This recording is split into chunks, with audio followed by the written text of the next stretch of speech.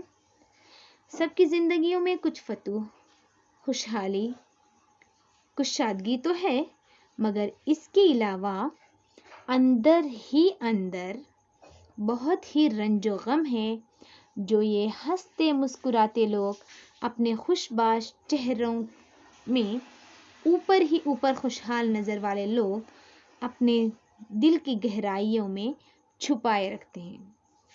اے غم دوست تجھی پر نہیں اپنی گزراں، یعنی تجھی پر ہی اتنے غم نہیں ہے، کچھ فتوح، کچھ ایسے بھی لوگ ہیں جو ظاہری طور پر اپنی فتوحات کو ظاہر کرتے ہیں، اپنی خوشیوں کو ظاہر کرتے ہیں، جو کہ صرف اوپر ہی اوپر ظاہر کرتے ہیں، لیکن اندرونی طور پر وہ کیا ہیں، بہت ہی غم زدہ ہیں، اوکے، کلیئر ہے۔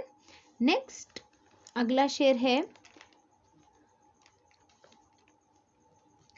دل غنی رکھتے ہیں اے دولت دنیا جو لوگ، بڑا ہی پیارا شعر ہے، دل غنی رکھتے ہیں اے دولت دنیا جو لوگ، تیور ان کے تو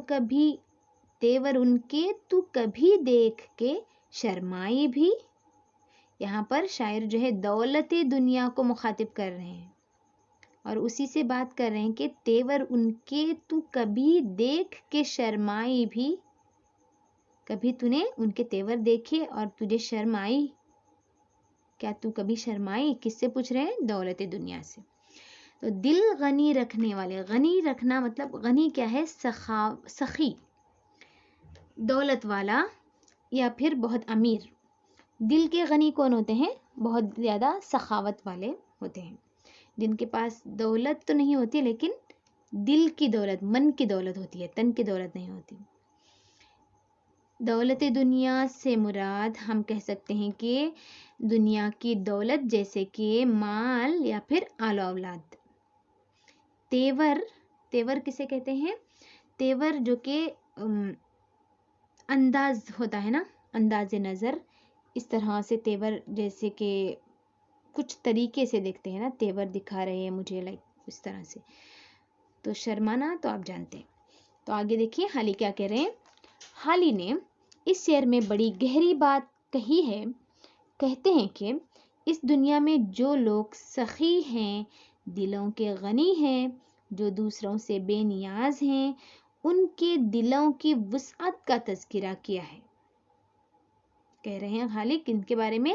دل کے غنی لوگوں کے بارے میں، کہ اے دولت دنیا، دنیا کو مخاطب کیا ہے، دنیا کے خوشیوں کو مخاطب کیا ہے، اے دولت دنیا یعنی آل و اولاد اور مال و دولت کو مخاطب کرتے ہوئے، کہ جو لوگ دل کے غنی ہیں، سخاوت جن کی ذات کا حصہ ہے، کبھی تو نے ان کے تیور دیکھے ہیں؟ اگر تو ان کا انداز نظر، ان کے بے پرواہ تیور دیکھ لیتی، کس سے کہہ رہے ہیں؟ دولت دنیا سے، تو شرما جاتی، کیونکہ ان کو جو ہے دنیا کی دولت سے کوئی غرض نہیں ہے، کوئی سروکار نہیں ہے۔ یہ بے نیاز ہیں لیکن دلوں کے امیر ہیں۔ ان کے پاس تن کی دولت نہیں ہے، لیکن ان کے پاس کیا ہے؟ من کی دولت ہے نا؟ تو بڑا ہی پیارا شعر ہے، حالی نے بڑی خوبصورتی سے بیان کیا ہے یہاں پر اس بات کو۔ دیکھیں گے اب اگلے شعر میں کیا بات کہہ رہے ہیں حالی۔ شعر حاضر ہے۔ ملنے دے گی نہ اجل تم سے ہمیں جی بھر کے، فرصت دوستو دنیا سے اگر پائی بھی۔ اجل یعنی کہ موت، جی بھر کے دیکھنا یا جی بھر کے ملنا مطلب دل بھر کے بڑے اطمینان کے ساتھ کسی سے ملاقات کرنا، کسی سے باتیں کرنا۔ فرصت آپ جانتے ہیں نا، فراغت کے لمحات، فرصت کے لمحات۔ اوکے، تو شاعر یہاں پر کیا کہہ رہے ہیں؟ حالی اس شعر میں اپنے عزیزوں، اپنے دوستوں سے مخاطب ہیں، کہتے ہیں کہ اے میرے دوستو، اس فانی دنیا میں ہر کسی نے موت کا مزہ چکھنا ہی ہے۔ جانتے ہیں نا، کلو نفس ذائقۃ الموت۔ اور یہ موت کب آنی ہے ہم میں سے کوئی نہیں جانتا نا، اب آئی کہ تب آئی۔ اس لیے مجھے لگتا ہے کہ میں تم سب سے جی بھر کے کبھی ملاقات نہیں کر پاؤں گا، کہ اگر دنیا بھر کے کاموں سے فرصت مل بھی جائے تو موت شاید مجھے یہ فراغت کے لمحات، یہ فرصت نہ دے سکے۔ موت شاید مجھے اتنی مہلت نہ دے، یہ موقع نہ دے کہ میں تم لوگوں کے ساتھ فراغت سے یا فرصت سے مل سکوں۔ ویسے تم سب مجھے اتنے عزیز ہو کہ جتنا بھی تم سے مل لوں، جتنا بھی تم سے باتیں کر لوں، کم ہی ہے۔ اسی وجہ سے مجھے ایسا لگتا ہے کہ موت مجھے تم لوگوں سے صحیح طرح سے جی بھر کے ملنے نہیں دے گی۔ چاہے میں دنیا کی کاموں سے اگر فرصت بھی نکال لوں تو کیا ہے، چونکہ ہو سکتا ہے کہ آپ چونکہ آخری عمر میں بیمار رہے تھے، اس بارے میں بھی ہو سکتا ہے۔ تو اب دیکھیں گے مقطع میں شاعر کیا کہہ رہے ہیں۔ جی گئے ہم پہ رہے مردوں سے بدتر حالی، یہ مردوں کی بات ہو رہی ہے یہاں پر۔ جی گئے ہم پہ رہے مردوں سے بدتر حالی، دیکھ لی ہم نے طبیبوں کی مسیحائی بھی۔ طبیب یعنی حکیم، ڈاکٹر، مسیحائی علاج۔ جی جانا، جی گئے یعنی جی لیا، جینا، زندہ ہونا۔ مردہ آپ جانتے ہیں نا، جینے اور مرنے کی بات ہے یہاں پر، زندہ اور مردے لوگوں کی بات ہے۔ آپ اس شعر کو صنعت تضاد کہہ سکتے ہیں۔ بدتر یعنی بہت ہی بری حالت۔ تو مقطع میں حالی کہہ رہے ہیں کہ یوں تو ہم جی رہے ہیں، ہم زندہ ہیں، مگر ہمارا جینا مردوں سے بھی بدترین ہے۔ ہماری زندگی کا حال زندوں جیسا نہیں ہے کہ ہمارے مسیحاؤں کی مسیحائی ہمارے کام نہ آ سکے۔ جس طرح سے ہمارے حکیموں نے ہمارا علاج کیا وہ بیکار رہا، یعنی یہ کہ ان کے علاج سے ہمارا حال بہتر ہونے کے بجائے بدتر ہوتا جا رہا ہے۔ اسی وجہ سے ہماری زندگی جو ہے مردوں سے بدتر ہے۔ بہت ہی آسان سا شعر ہے، اگر آپ سمجھو تو اس میں کوئی زیادہ مشکل الفاظ بھی نہیں ہے۔ یہ غزل بھی پیاری تھی، اور اس میں جو ہے آپ نے جو تراکیب استعمال کی ہیں وہ بھی بڑے ہی اچھے ہیں۔